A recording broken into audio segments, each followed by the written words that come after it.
Binuksan ko na pala guys yung bigas namin for today's video.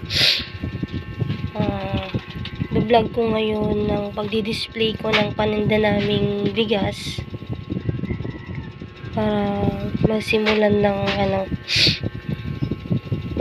ibenta. Ayan. So guys, binuksan ko na, inuna ko yung buko pandan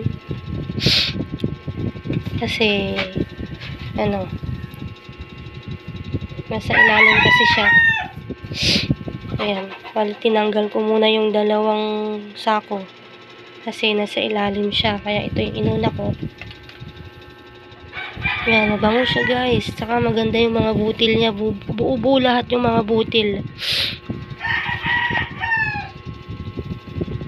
Ayan, buo lahat yung mga butil niya, oh. Ganda, ang bango, mabango siya.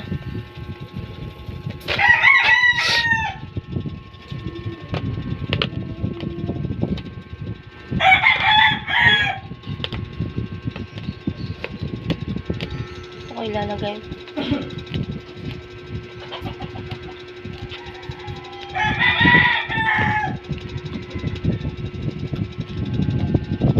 Sarado pa ako kasi nag-aayos pa ako eh.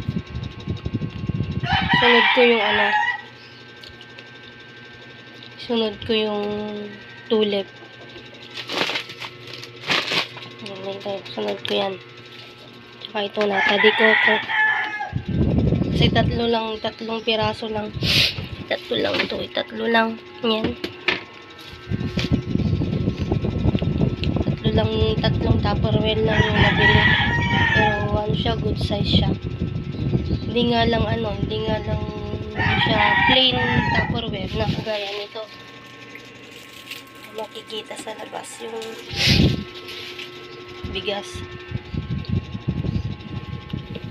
Yan guys, ilalagay ko na sa lalagyan.